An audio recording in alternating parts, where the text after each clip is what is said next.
Hello and welcome to another episode of The Average EV. Today we're going to be comparing the Volkswagen ID.4 to the Chevrolet Equinox EV. Let's get into it.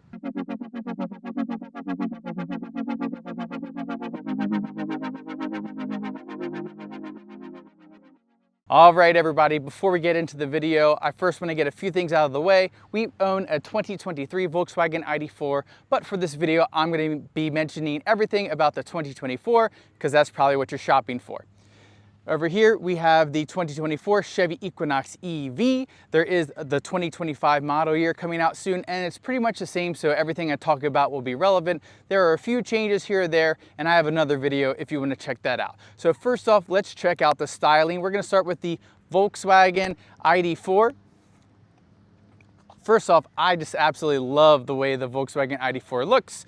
It's got a lot of curves. It doesn't scream EV, but it definitely does not look like a combustion car at all. I really like the front facade.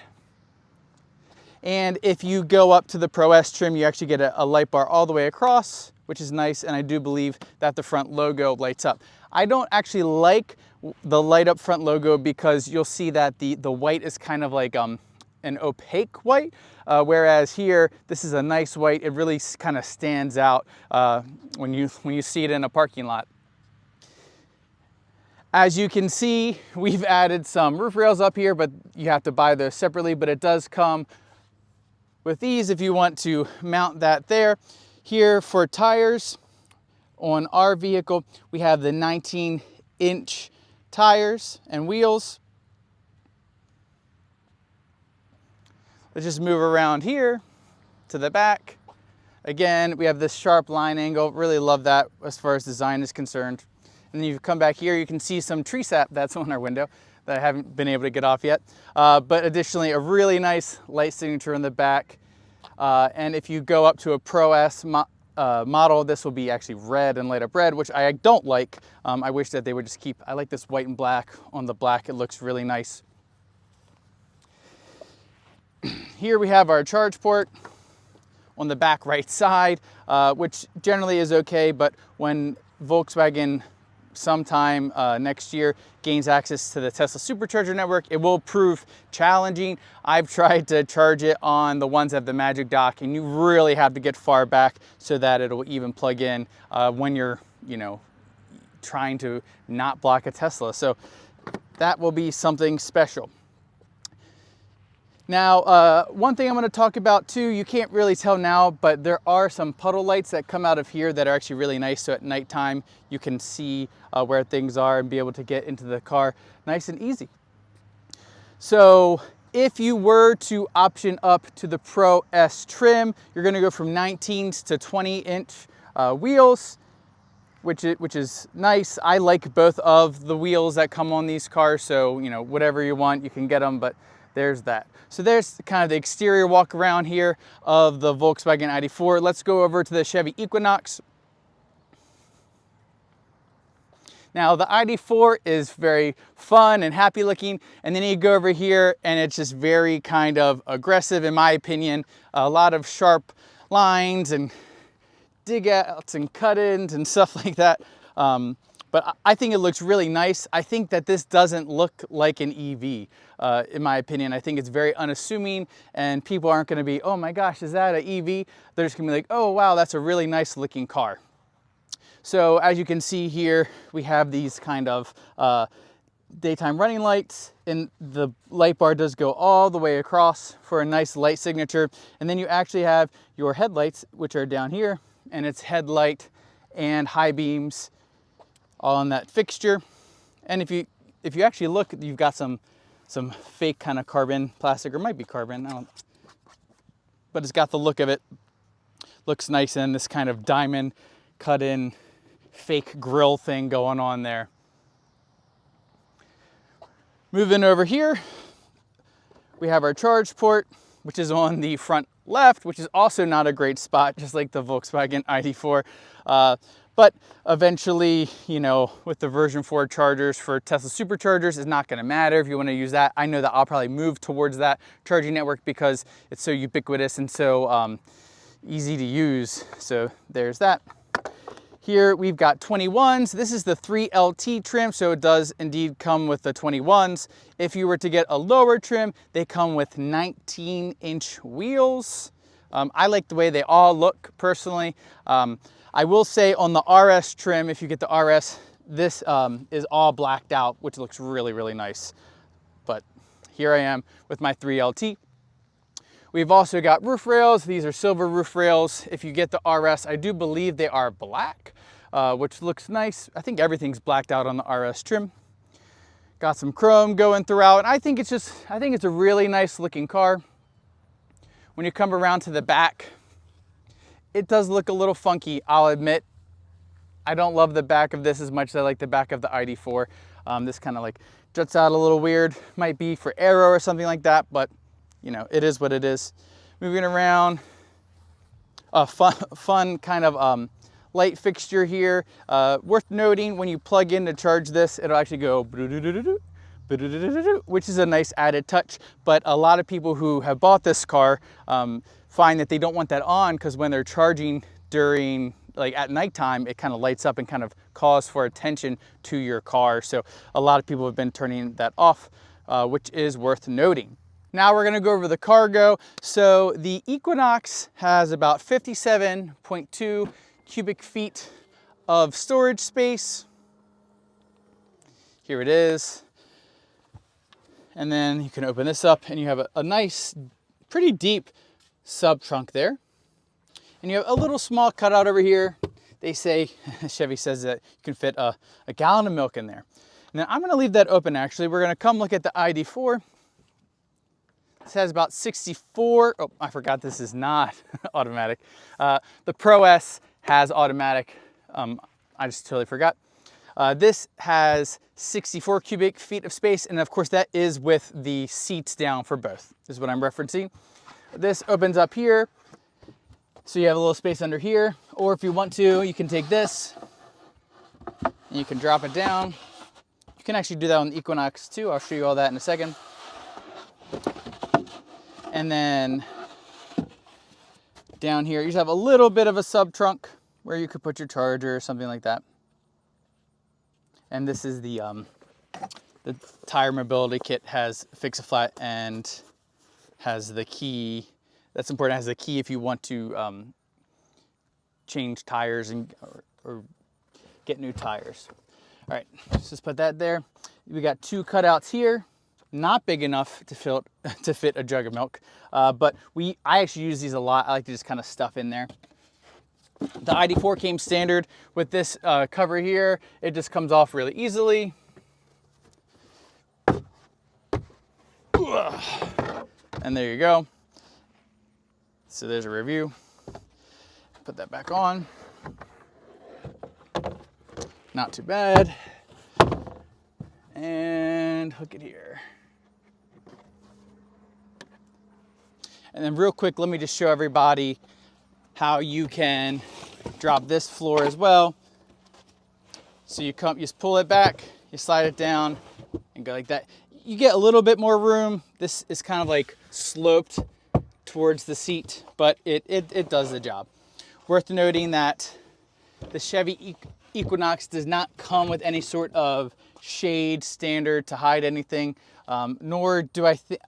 In the aftermarket, I was trying to find, not aftermarket, OE parts, I couldn't find one. Maybe they have it and I missed it, but they do have this kind of like little bucket thing that'll go in here that you can store stuff, and they have some other options as well if you kind of want some organization for the rear of your Chevy Equinox.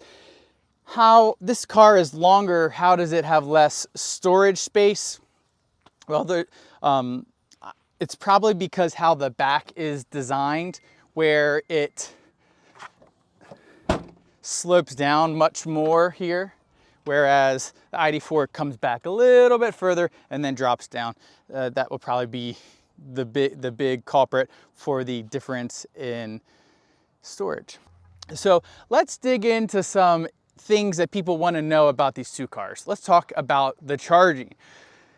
For the ID.4, let's start with the ID.4. The charging is phenomenal. So it can go up to, we've seen 192 kilowatts on the charger, probably around 188 kilowatts in the car actually going to the battery thermal management.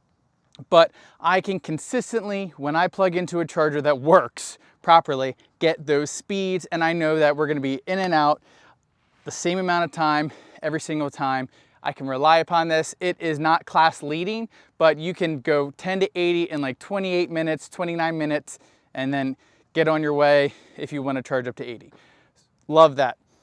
This car, on the other hand, is just so inconsistent. I've had really good experiences when I don't charge all the way up to 80%. I actually just did a charge test today, and I got the best charging session I've ever gotten of 37 minutes. I don't know what's going on with this car. I've received no updates, and I don't know if I've ever gotten the same charge experience with it. So if you want a road trip, you know, just hope for the best, because I don't know what you're gonna get as far as charging is concerned. Now, I don't want people to scare people. It charges fine enough. It's not gonna ruin your trip. You're gonna be able to get wherever you wanna go. That's not what I'm saying. I'm just saying for me, who's been driving a lot of EVs, and I generally get a consistent charging experience, this has not provided me yet with a consistent charging experience. I'm hoping with some over-the-air updates that will be fixed and that this will become a more consistent and reliable charger. Also worth noting that both of these vehicles come equipped with a 48 amp onboard charger. So at your house, if you want to get level 2 installed, you can get a 48 amp charger and get that full 11 kilowatt charging experience. Now, as far as power is concerned for these two vehicles, the ID.4 is what you're going to want to go with. Now, in our 2023 model, we only have about 201 horsepower and around 260-ish torque. I'll put that down below. For 2024, they upgraded it, and it's around 280 horsepower and now 402 foot-pound of torque, which is just like crazy, and that's just for the rear-wheel drive. So if you want a car that's gonna go and that's rear-wheel drive, this is it. You can also get it in the all-wheel drive for a little bit extra pep, but honestly, unless you need all-wheel drive for weather, you probably don't need it. Over here we have the Equinox. Gets around, I believe, 219 horsepower. I'll put everything below. And the torque is around 200 to 230, 240. It's okay. It's front-wheel drive, so it just feels really lethargic. And this would not be my go-to if you like to go fast or have a little bit of fun when you maybe see a turn or a corner. But as far as just getting you where you want to go, it's fine. Now, when you're driving in traffic and you want to get out of your own way, this one takes a little bit longer. Notably, even this without the upgraded powertrain, it still gets out of the way, which is really nice. With the upgrade, even better. I have driven an all-wheel drive Pro S 2023, which is actually about the same as the 2024 rear-wheel drive, and it's really nice and definitely worth it when it comes to power. So now what I want to do is I want to do the back seat test. So here, let's start with the Chevy Equinox. I have this seat set approximately to my seating position. Oh, actually we need to go to the other side. So it's definitely set to my seating position. So then I go back here, get in the car, pardon the sirens. And I mean, I have a ton of space. Very comfortable to sit back here. Can't complain about it. Now on paper, both of these cars basically have the same amount of leg room, which is good. There's a little bit more hip room in the Equinox, so a little bit more comfortable. And if you wanted to fit 3 people in this row, you probably more easily do that in the Equinox than in the ID.4. While we're here, we can go ahead and look at the car seat as well. If you're family, you got kids, here's a car seat. It fits pretty well. It has ISOFIX, and it also has a ISOFIX point on the back latch. So that works really nice. Now moving over to the ID.4, we can just go right back to back car seats. I mean, it looks about the same. It actually looks to me Of course, my wife is a little bit shorter than me. There might be a slight bit more room, but if I was sitting in that, it would probably be very similar. And let's come around before, let me get in here in my comfortable position. That's pretty good. So let me go back here.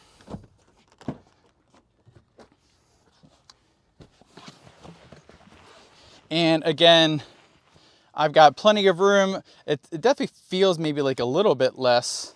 And I can definitely tell that it's not as wide. I'm closer to the edge here. But we have fit with a car seat and then 2 adult humans back here, and it's been fine, but not great. I bet if we were in the Equinox, it would have been a little bit more comfortable. All right, everybody, so now I want to talk about something kind of controversial when it comes to cars, and that's door handles. So here on the ID.4, it is a very flush door handle. It's not hidden. When you go to grab it, you put your hand under it, you pull it, it doesn't move, and it just opens. I actually kind of like the door handle here. No complaints about it. What's nice is it's just there and it doesn't pop out. I had a Tesla, and now with this other car I'm going to show you, the door handles pop out, which does get a little bit annoying. So speaking of annoying, there is a lantern bug. We're going to leave that in. So coming over here, you can already see they've popped out because they've sensed my presence. When you walk away, they will close eventually on their own, which some people don't like. Some people want to do it on their own. I've gotten that in comments before, but here I'll close them. When you walk up, they usually pop open, but since I locked it, there we go, it happened. I don't know, they're nice to use, but sometimes they'll close or open and it's annoying, and then I'll come to the car, I have to go grab something, I'll come back and they'll close, and then they won't open again, so I have to get the key fob out. It's like a whole thing. So I don't know, maybe they could fix that, but the key fob works great too. Once they do pop out, you just pull them and it opens the car door. Worth noting, the back handles, when they pop out, will still be locked. You have to open the front door, or at least pull it once away from you to unlock the rear door, and then it'll open. And then when you lock it, they go flush, which helps with the aerodynamics of this big old heavy car. Now, another thing I want to talk about, and it's something really serious, key fobs. Okay, so here is the ID.4 key fob, and all the buttons are kind of like inlaid, and then I don't know if you can see this, but this is the panic button. And this causes me a lot of stress and anxiety because I'll have it in my pants. I don't know if I'll be able to do it right now, but I'll have it in my pants, and I go to bend over, and next thing I know, I've set off the emergency alarm on the panic button for the ID.4, and I have to rush and do it. And sometimes I'll be in my house and it'll be in my pants, and I do that and it goes off. I'm like, what is going on? Is someone breaking into my car? And no, I just bent over. Now with the Chevy, it's just classic buttons and it doesn't do that, which is really nice if I'm being honest.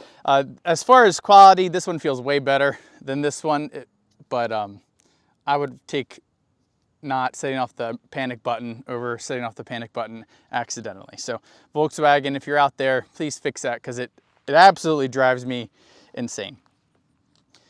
Lastly, before we hop into the cars, I just want to talk about range. Now, I've done a range test for both of these. If you want to check them out, you can, but I'm going to tell you kind of what the results were anyways.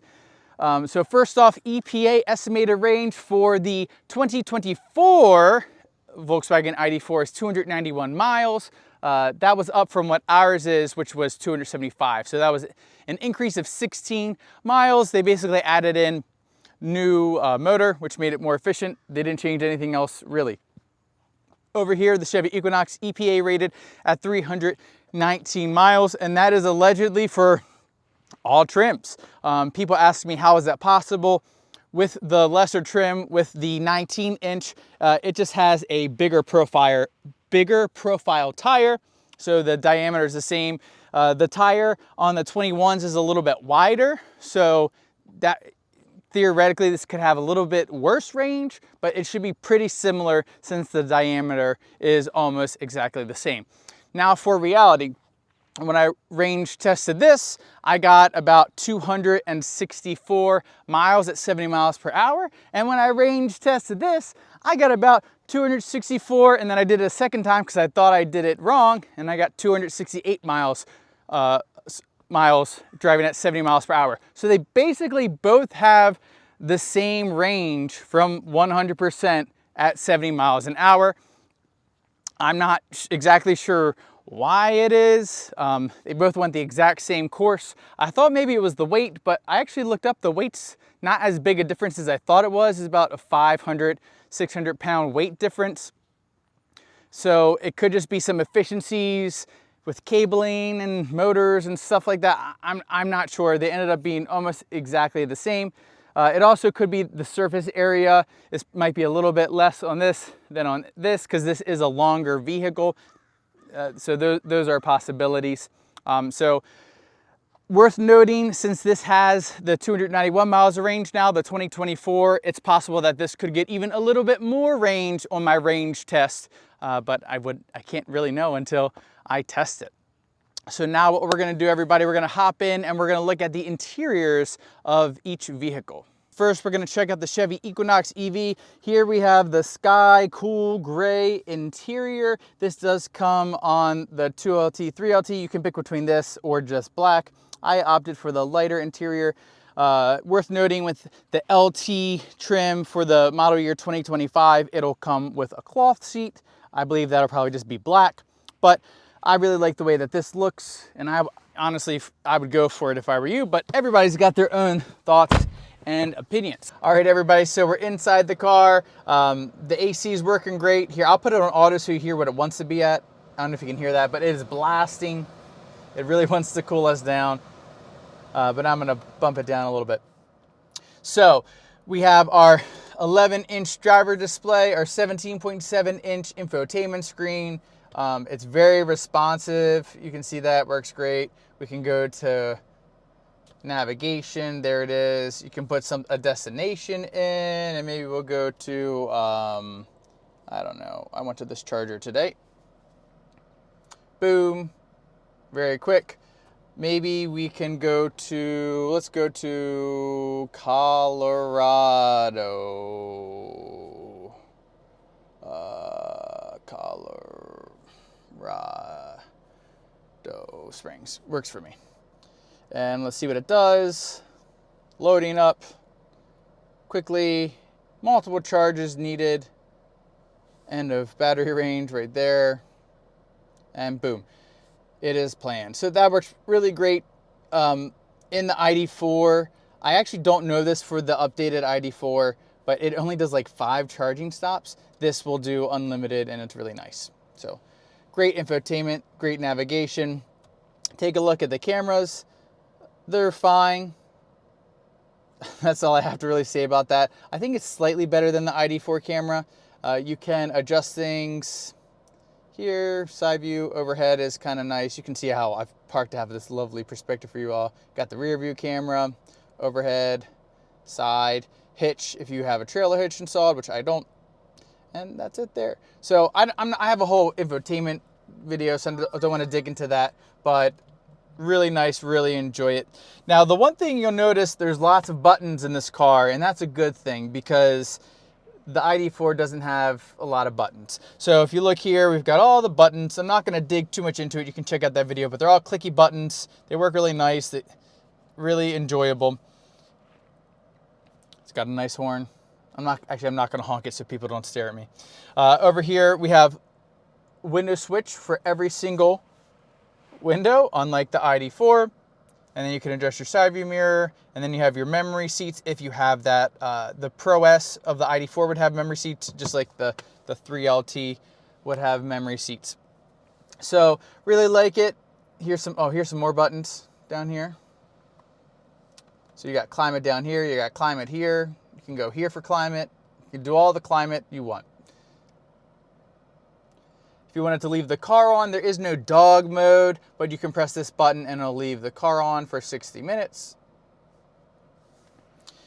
We have some USB-C down here, 2 USB-C. There's also 2 USB-C for the rear passengers back there, which you'll see underneath the air vent.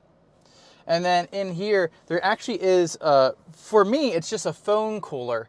There is actually a little unit that chills the phone in there, But for the 2025 model year, they actually are going to have the wireless charger, and I'm assuming they're going to keep that cooler unit in there, so you'll be able to actually use the wireless charger without just heating your phone up for no good reason. As far as view, the view is pretty good. I'm gonna get in when we get in the ID.4, I'll compare, but I think they're pretty comparable.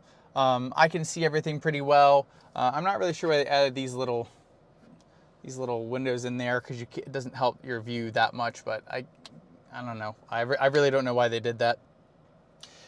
We have air vents. There's some air vents that are directed right at the window, and then you have the circular air vent for the passengers.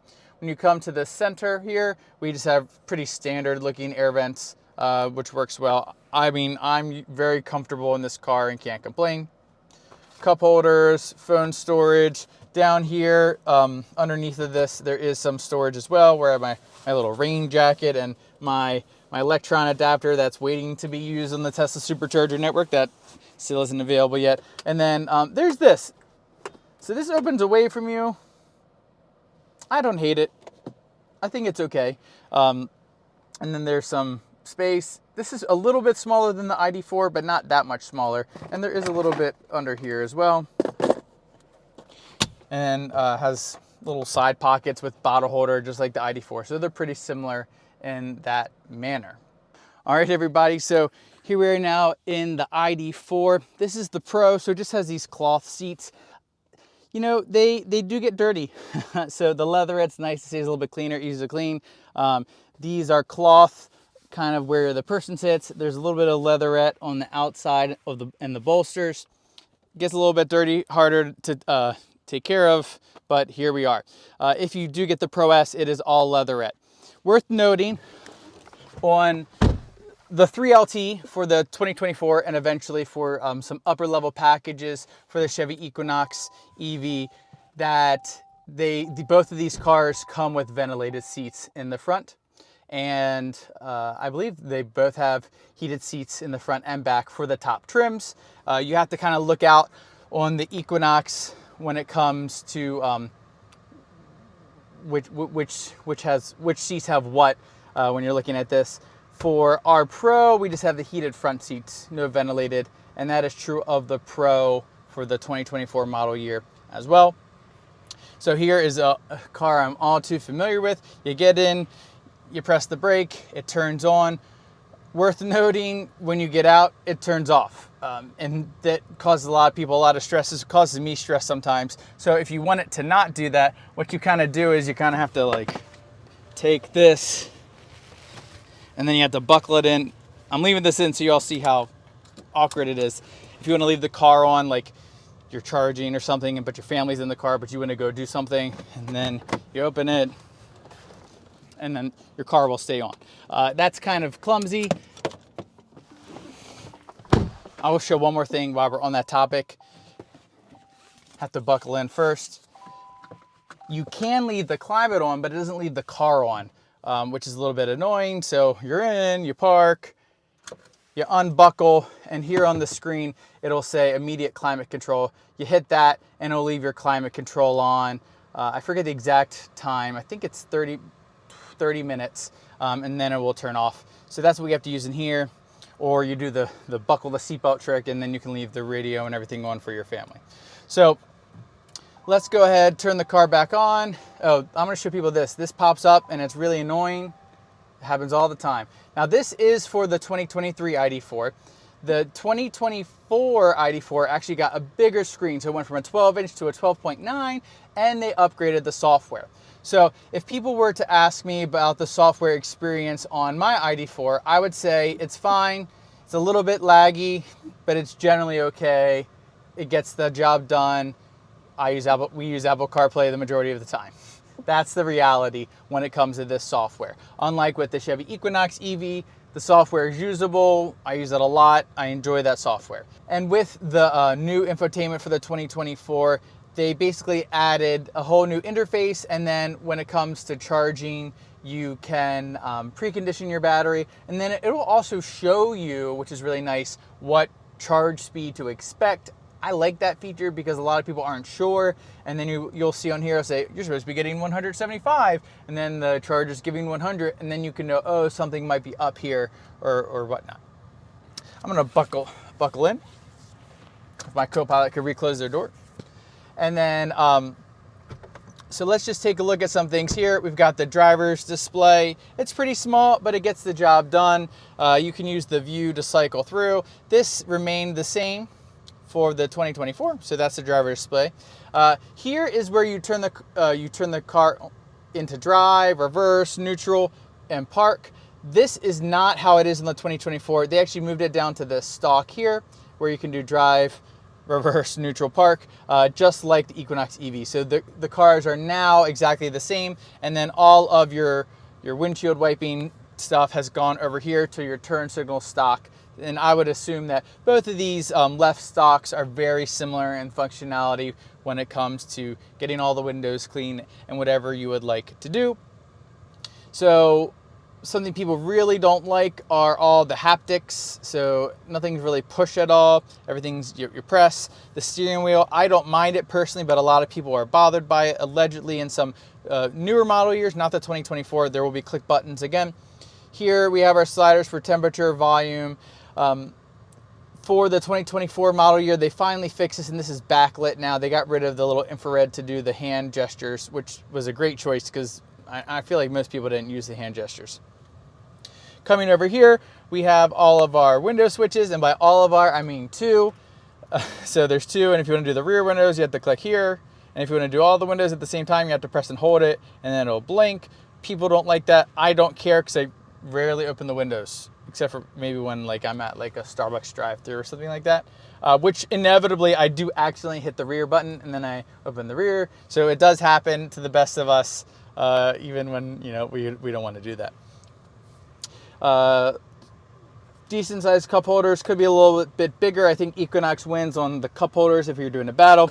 Got the wireless phone charger, works terribly, don't recommend it. It overheats the phone, it's just not good. Got two USB-C here. We also have two USB-C back here with a vent, which is nice. Keep everybody in the back. I will say, I think the Equinox keeps the rear passengers cooler than the ID.4. I don't think that these vents work great. So if you're looking to stay cool in the rear, I would recommend the Equinox. Worth noting, this car comes with wireless Apple CarPlay. You can do wired, and I would strongly recommend it. The wireless, it can be a little like laggy looking sometimes. Let me see if it actually looks laggy now. I can't really tell, but sometimes it just looks a little pixelated, which isn't great. Additionally, when you do the wireless, your phone gets hot. And then when you go to use the wireless charging, your phone gets hotter. And next thing you know, your phone shuts down because it's overheated. So I just don't recommend. I recommend to plug in, and I recommend to just never use this thing. They might as well just get rid of it at this point in time. Here's the storage here. Lots of storage space. It's pretty similar. Pretty similar to the Equinox. Maybe a little bit bigger. This is a good time to talk about this. Both cars do actually come with, and we don't have it, but they come with sunroofs. The ID.4 Pro S has a fixed panoramic sunroof, which is nice, but you can't open it. And then it does have a shade that closes. And then the Equinox EV, if you get that package added, because you can add a sunroof package, that actually does open up. So if you like to have the sun and the wind coming in, you can get that summer vibe, then maybe the Equinox would be for you. If you just like to have the sun come in and keep everything else out, then you would probably be happy with the ID.4.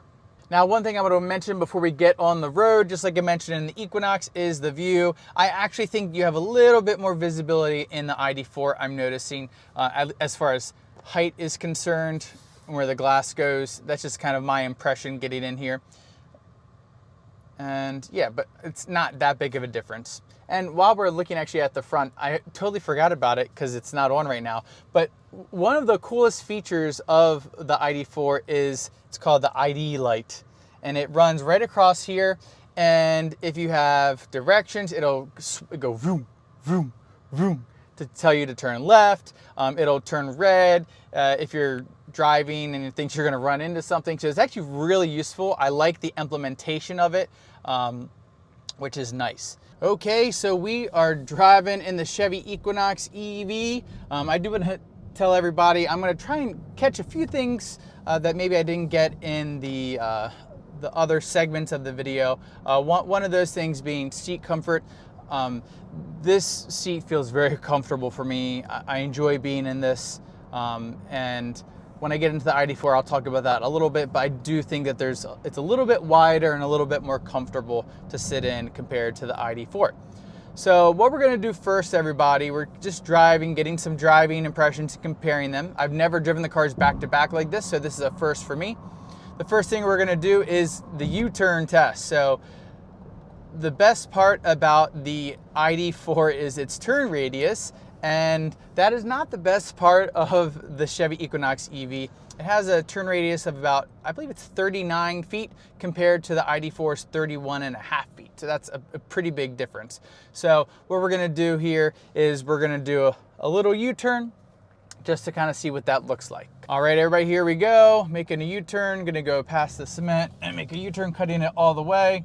And I had to go into the second lane over the white dotted line a little bit. So we can just use that for reference once we get the ID.4 to do the same thing. So now we're just gonna set our adaptive cruise control to the speed limit. Again, you can do that right here. Both cars have adaptive cruise control, which is a really nice feature. The bummer with the Chevy Equinox is it does not have lane centering unless you're using Super Cruise, which means you have to option up to get Super Cruise to get lane centering, which you only have when you're on pre-map roads. So I don't love that about the Chevy Equinox. It has the technology to do lane centering. I don't know why they don't just do lane centering. Like, I really don't know why. So maybe they can add it in an over-the-air update or something like that. I think it's just kind of ridiculous they don't have it, especially in 2024. But the adaptive cruise control is working really well. If you've watched any of my other videos, I feel very comfortable with this adaptive cruise control to bring me to a complete stop. I do not feel the same way about the Volkswagen ID.4. As far as steering, we've got a nice thick steering wheel. I don't know if I prefer that or not, but it may have been a necessary evil because of the Super Cruise system. It feels very sure. You can see I'm not really having to make a lot of micro adjustments with the steering, which is really wonderful. It's a smooth ride. It's relatively quiet inside. I'm gonna do my best to compare volume with both cars. I think it's gonna come out pretty similar, but I'll wait till we can speed up a little bit further down the way here. Right now we're coming up on a stop, so we'll get to watch in action this car come to a stop on its own. Using adaptive cruise control, my foot's not on the brake. It's slowing down, and actually the green lights up, so we're not gonna come to a complete stop. But it did a great job. It was very human-like, very natural, and I certainly trust it. Okay, so now we're just gonna do a little suspension test. I do wanna note that this is the 3LT with the 21-inch tires, and it does have a lower profile. So if you get the 19-inch, it's a thicker profile, or I guess a taller profile would be the right way to put it. And it might feel a little bit better as far as the suspension and the feel going over bumps is concerned. Of course, we're stuck here behind a Honda Ridgeline who's waiting to go to Burger King, and they're blocking the whole way. But basically what we're gonna do is we're gonna go back here behind this building. It has some pretty violent, what do you call them? Speed bumps. And we're just gonna see how it does, how it feels, and we'll repeat this with the ID.4 as well. All right, everybody, here we go. Here's the first bump. Good chunk, good chunk. All right. Here's the second one. And again, I'm going like 10 miles an hour. Good chunk. It handles it well, but you still feel it pretty hard in the seat. Here's the last one.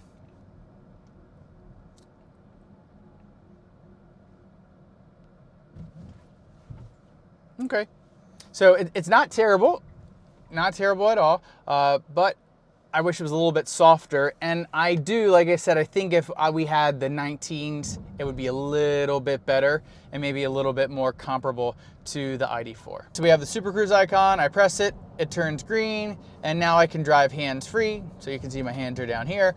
Want to keep them nearby, and it's working great, keeping me centered in the lane.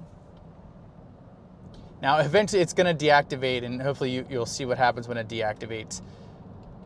I will say, and I've already done a video on Super Cruise, but I wish it would give you a little bit more time for when it deactivates, because it kind of stops, and then it lets the vehicle coast, and as soon as you grab the wheel, it comes back up to speed. So again, it's keeping us here nicely in the lane.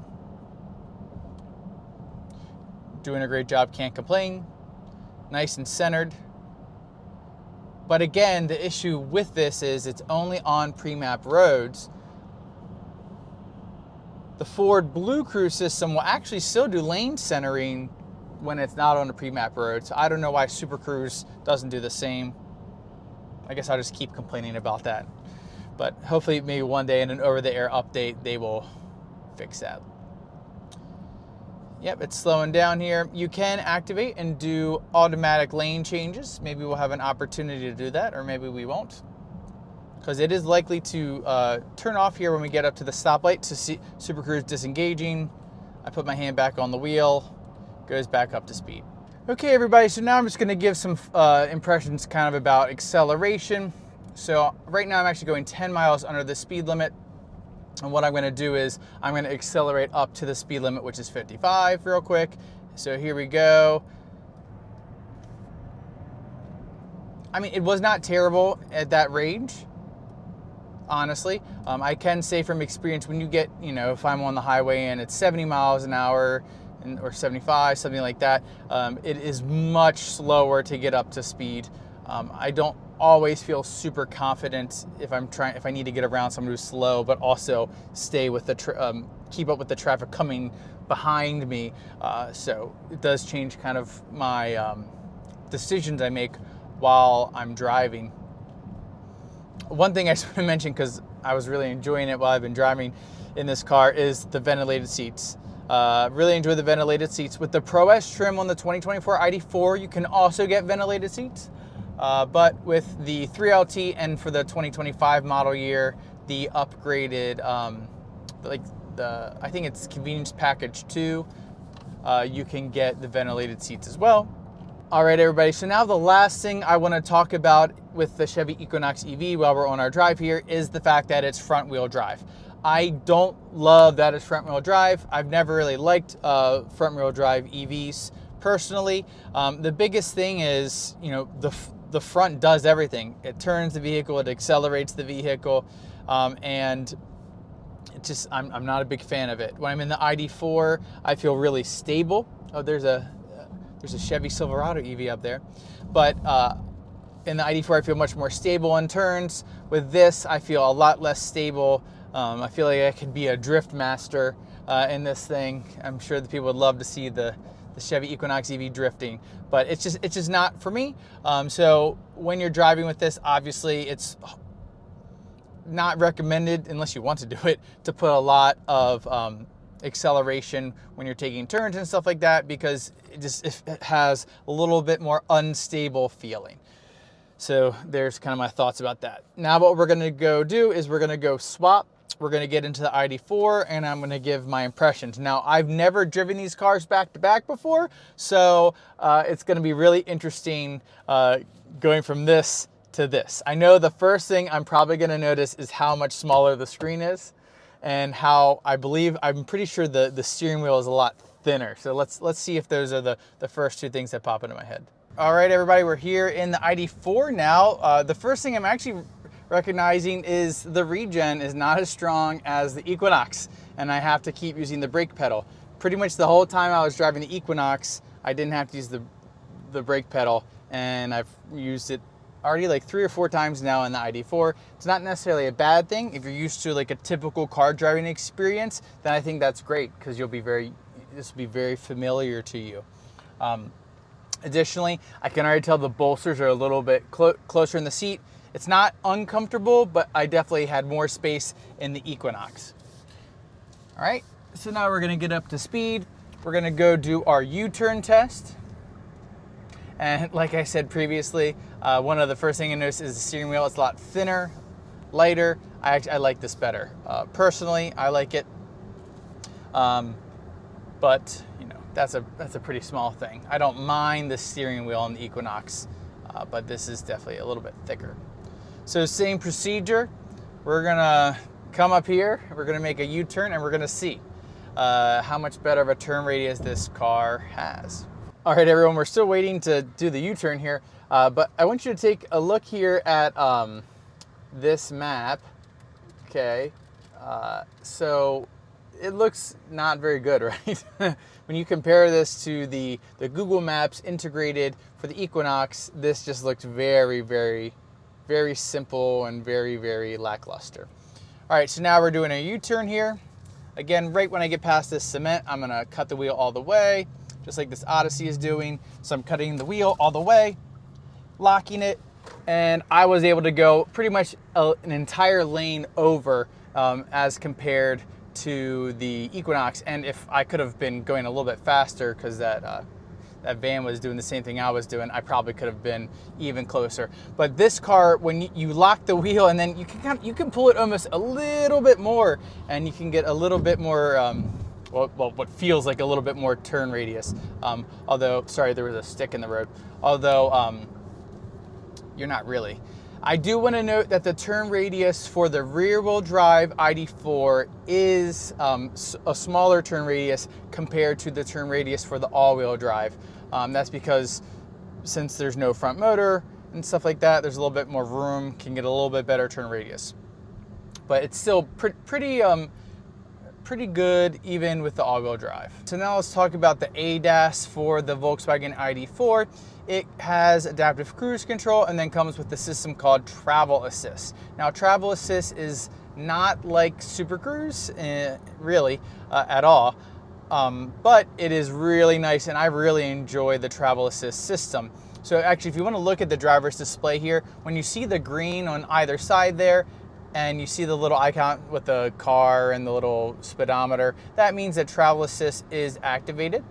And basically what the car is doing is it's keeping me centered in the lane, which is really nice. And you can do this anywhere, unlike Super Cruise, and that's why I love the ID.4 and I love Travel Assist. It works so well and it's so enjoyable. When I drove out to Austin, Texas, I did 1,700 miles pretty much nonstop in 33 hours. And I would not have been able to do that. I probably shouldn't have done it, but I wouldn't have been able to do it without the Travel Assist. It works so great. I feel very confident with it to keep me centered in the lane. It is not a hands-free system, but every once in a while, like when you're driving, like you gotta like crack your knuckles or like rest your hands a little bit, and you can do that for like, you know, a second or two, and then put your hands back on the wheel and you'll be fine. But yeah, big fan of Travel Assist. All right, everyone, it's time for the speed bump test. I did not go by the Burger King drive-thru this time, so we don't have to wait. So here we go, we're going. Same speed limit.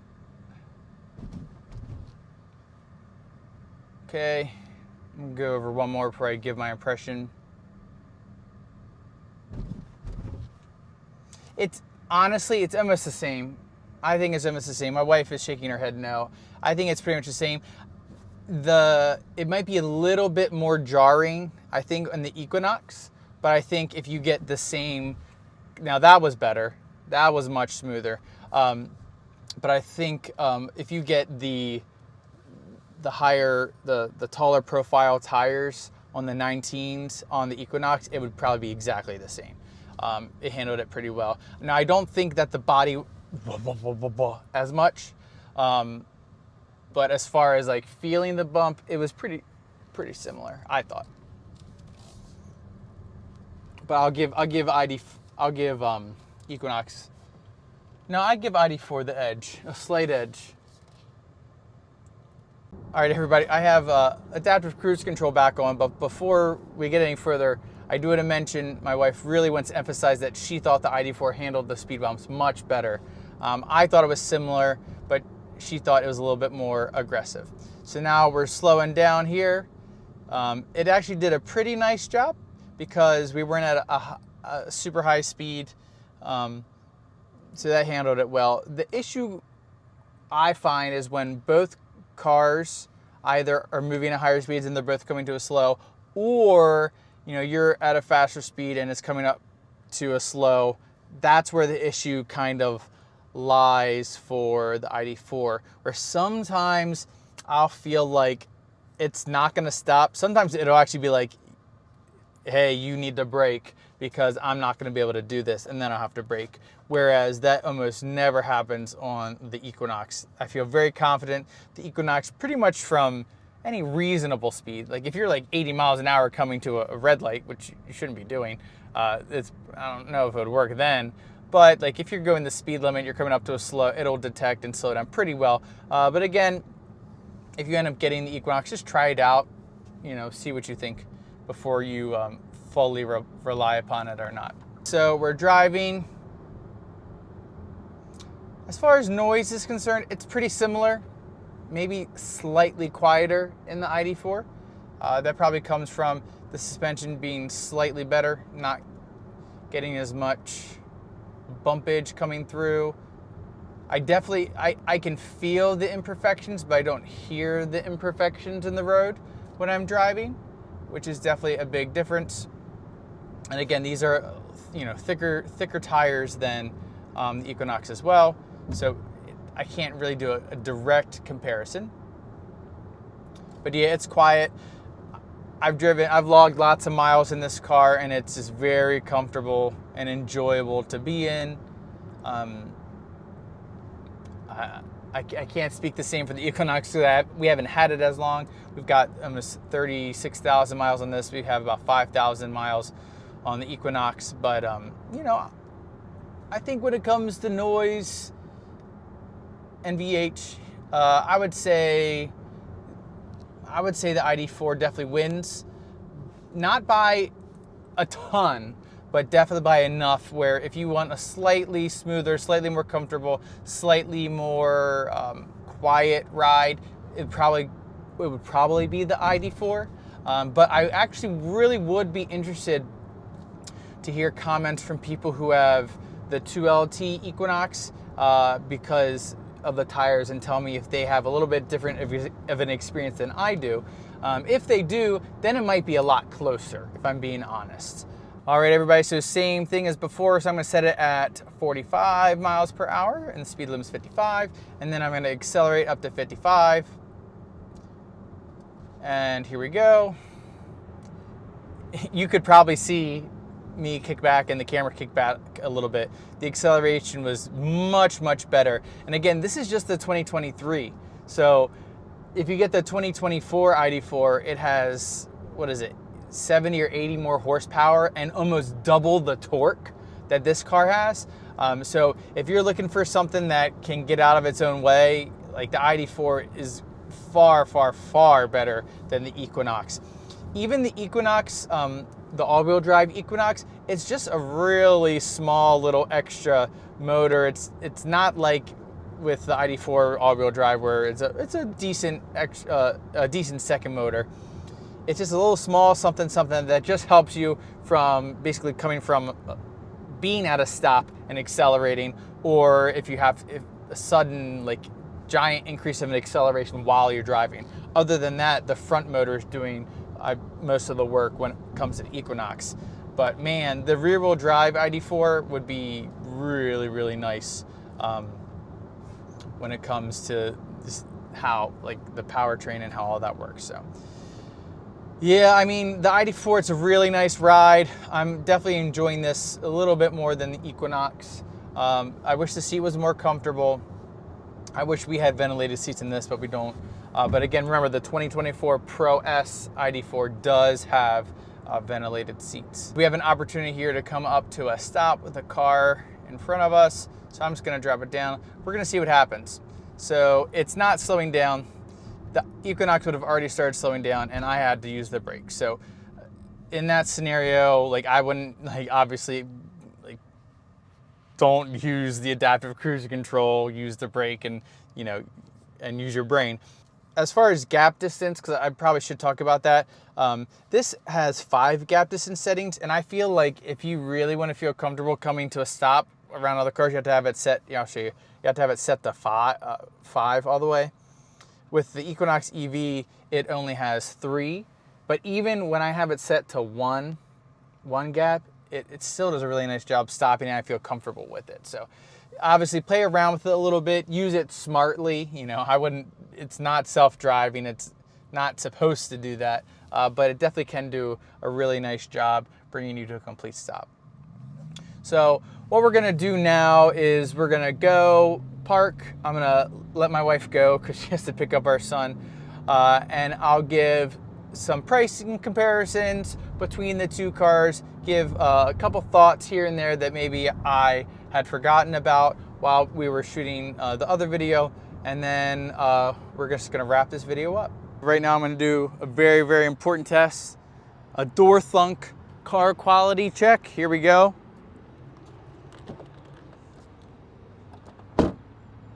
That was good. Let me do it one more time. Good build. All right, we're gonna come over here to the Equinox. We're gonna do a door slam, door thunk comparison. Open up, here we go. It's very close. All right, not too bad. But in all seriousness, I think both these cars are really, really well built, and definitely can't find any faults for either of these cars when it comes to quality. So now I just want to talk about a couple things that didn't fit into other parts of the video. First thing is pricing. So first off, the Chevy Equinox EV is going to be much cheaper starting than the ID.4. So the Chevy Equinox EV has an LT trim for the 2025 model year that starts at that elusive $35,000, and that does include destination. Now that's going to attract a lot of people to that car, but be aware that that is a really, really stripped down version of the car. It doesn't have a lot of safety features, convenience features that maybe some people would want. But like I said in another video, some of those features are things that people who might be coming into the EV space have never had and might not even want or miss. So that is worth noting. The ID.4 comes in at a much higher price point, and I'll put all those down below, but the thing is, you get a little bit more standard stuff even though the price point is higher compared to the Chevy, where you don't get as much standard stuff and you have to option up. So with the Pro trim, you're getting all of the safety features you get on the Pro S, which is nice. And I love all the safety features. You're also getting travel assist. So lane centering is standard. Whereas with the Chevy, you actually have to buy Super Cruise for extra, and it still doesn't lane center. So, whatever. I just wish I had lane centering. Ugh. But anyways, there's a lot of really awesome standard features. Standard heated seats for the ID.4. So even though it's a little bit more expensive, it is worth it in my opinion because of all the extras that you get standard. Now, if we were to compare kind of like the top trims with, and I'm not going to use the RS trim, I'm going to use the LT. So if you get the LT trim fully spec'd out with the sunroof, moonroof, and then you compare that to the ID.4 Pro S, you're basically at the same price, if you want to look at it that way, because you'll have, you'll both have moonroofs. Remember, the ID.4 doesn't open, but the Equinox moonroof does open. You have ventilated seats, you have heated seats, heated steering wheel. You have all those really similar features. Then if you, but the big difference though will be with the Equinox, because you'll get that the top safety package, or I forget the exact name of what it's called. You'll get the Super Cruise, which is hands-free. Travel assist isn't hands-free, but like I said, I'd rather have travel assist that works well everywhere, whereas Super Cruise that only works on pre-mapped roads. So when you look at pricing, If you just want the cheapest car, obviously the Equinox is going to be the better bet.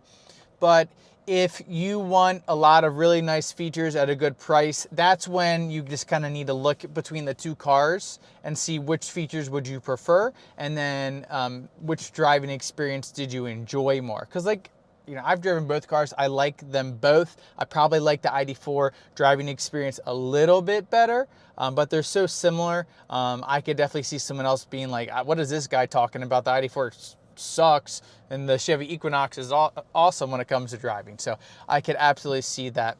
Another thing I wanted to talk about was plug and charge capability. Now, technically both vehicles are capable of having plug and charge at anywhere. It's just whether those anywheres can plug and charge with the vehicles. So as of right now, if you get the ID.4, and this is only for 2023 and 2024 model year, and assuming any future model years, you can plug and charge at Electrify America, and that is pretty much it.